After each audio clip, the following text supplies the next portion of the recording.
तोड़ दो सारे मापदंड को, ऐसा जुनून बहने लगे। तोड़ दो सारे मापदंड को, ऐसा जुनून बहने लगे। हर चाबियां खोलने को किस्मत तुम्हारे पास टहलने लगे। चुनौतियों को अवसर में बदलने का ऐसा विश्वास पैदा कर लो। चुनौतियों को अवसर में बदलने का ऐसा विश्वास पैदा कर लो। भाग्य बनाने वाला भी तुम्हें खुद अपना भगवान कहने लगे। नमस्कार, मैं doctor RP Sonkar, assistant professor, मनोविज्ञान विभाग, वसंत कन्या महाविद्यालय, काशी हिंदू विश्वविद्यालय। एक बार फिर आप सभी सम्मानित अभिभावकों एवं प्रिय विद्यार्थियों का हार्दिक स्वागत एवं अभिनंदन करता हूं। प्रिय विद्यार्थियों, आज आइए हम बात करते हैं कि इंटरव्यू को कैसे बेहतर बनाया जाए।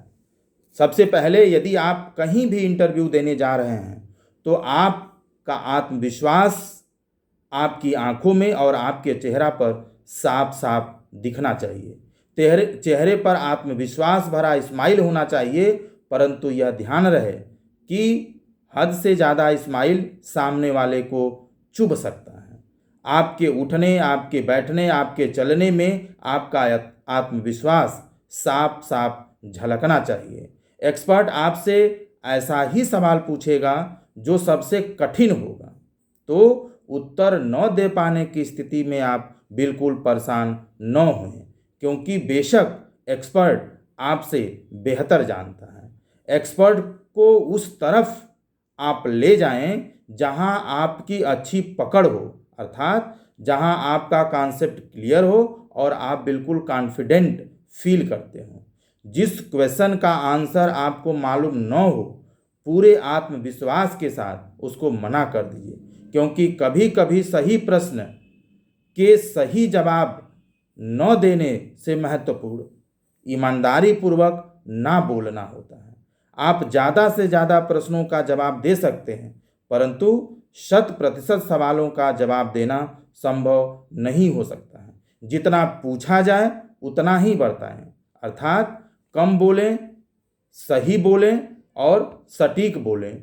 उत्तर ठीक से न मालूम होने पर आप पूरे आत्मविश्वास के साथ कहें, सर इसका उत्तर मुझे मालूम नहीं है, लेकिन मैं कोशिश कर सकता हूँ। इंटरव्यू कई तरह का होता है। आप जिस भी तरह का इंटरव्यू देने जा रहे हैं उसके बारे में पढ़कर और समझकर जाएं। आत्मविश्वास के साथ आप यह प्रदर्शित करें कि आपके अंदर टीम वर्क करने की क्वालिटी है, आपके अंदर यह काम करने का इंटरेस्ट है और सबसे बेहतर स्किल्स है। आप अपनी सीवी को पूरी ईमानदारी पूर्वक बनाएं।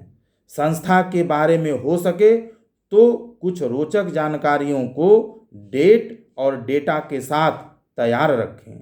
कुछ प्रश्न आपसे ऐसे ही पूछे जाते हैं जिनका सही जवाब होता ही नहीं है। वो सिर्फ आपके प्रेजेंस ऑफ माइंड और आपके आत्मविश्वास को चेक करने के लिए किया जाता है।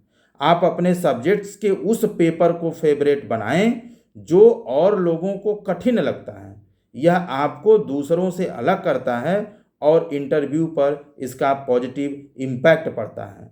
इंटरव्यू सिर्फ एक दिन पढ़कर नहीं दिया जा सकता, इसमें जीवन भर का अनुभव काम आता है। जिन चीज़ों को आपको करने से खुशी मिलती है, बेशक दूसरे की परवाह किए बगैर आप उसे करो, क्योंकि खुश रहने की अवस्था में आपका आत्मविश्वास बढ़ता है और किसी भी इंटरव्यू में अच्छा परफॉर्मेंस करना आपके आत्मविश्वास का परिचायक होता है। यदि इंटरव्यू लंबा चल रहा है तो आप बिल्कुल परेशान मत होइए, क्योंकि यह आपके सिलेक्शन होने का सबसे मजबूत संकेत होता है। आप चाहे जितना पढ़ लो, इस बात की गारंटी नहीं है कि तुमसे क्या पूछा जाएगा, इसलिए टेंशन लेकर पढ़ाई नहीं करना चाहिए। जो बोलो उस पर अडिग रहो, चाहे जितने भी तरीके से घुमा फिरा कर आपसे प्रश्न क्यों न पूछा जाए। आप अपने एकेडमिक रिकॉर्ड के बारे में सही और सटीक जानकारी रखिए, वो कभी भी आपसे पूछा जा सकता है।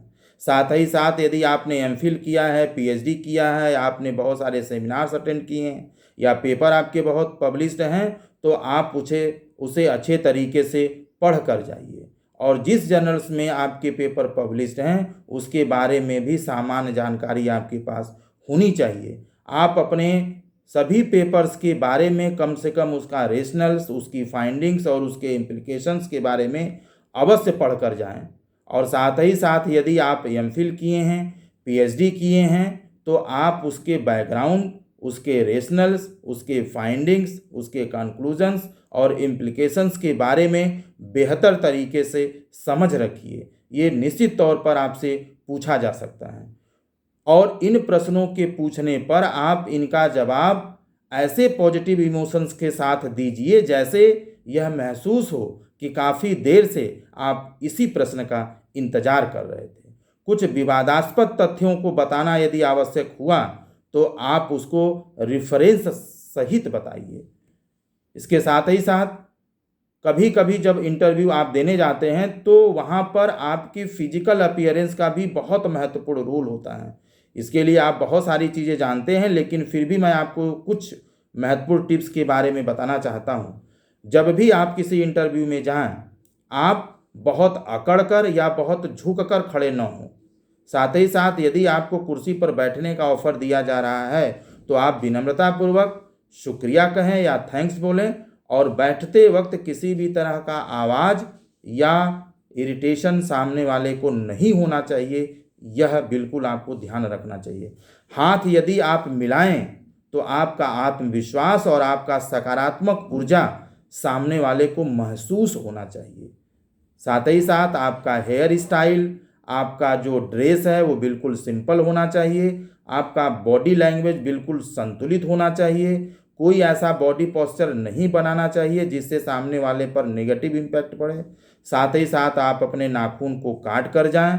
अगर आप मेकअप करते हैं तो उसको संतुलित तरीके से करें। साथ ही साथ आप अगर परफ्यूम का इस्तेमाल करते हैं तो वह ऐसा हो जो सामने वाले पर बुरा प्रभाव न डाले। साथ ही साथ आपको अपने कुछ इमोशनल अंडरस्टैंडिंग को भी इंटरव्यू के दौरान बेहतर बनाने की ज़रूरत होती है। जैसे कंट्रोल टू नेगेटिव इमोशंस। आप इंटरव्यू के दौरान ऐसा प्रदर्शित कभी मत कीजिए कि आप इम्पेशेंस हो रहे हैं या आप गुस्से में हो रहे हैं या आपके चेहरे पर फियर है या आप परेशान हों। ऐसा नहीं होना चाहिए। साथ ही साथ आपको एबिलिटी टू लिसन केयरफुली, ऐसा महसूस होना चाहिए सामने वाले को कि आप बहुत मनोयोग से उसकी बात सुन रहे हैं, समझ रहे हैं और उत्तर देने का इंतजार कर रहे हैं। साथ ही साथ अंडरस्टैंडिंग इमोशंस की क्वालिटी आपके अंदर होना चाहिए। आप सामने वाले व्यक्ति की फीलिंग्स को कितना समझते हैं। साथ ही साथ आपके चेहरे पर किसी भी तरह का स्ट्रेस नहीं दिखना चाहिए और आप हमेशा रिलैक्स्ड मूड में बने रहें, ऐसी कोशिश करना चाहिए। इसके साथ ही साथ कुछ मनोवैज्ञानिक विशेषताएं भी होती हैं जो आपको इंटरव्यू में अच्छा परफॉर्मेंस देने के लिए उपयोगी होती हैं। जैसे आप हमेशा इंटरव्यू में आंखों में आंखें डालकर पूरे आत्मविश्वास के साथ अपना जवाब दीजिए, लेकिन याद रहे कि यह घूरने के क्राइटेरिया में न आए। ऐसा न लगे सामने वाले को कि आप उसे घूर रहे हैं। साथ ही साथ इंटरव्यू के समय आप अपनी सभी समस्याओं को भूल जाइए।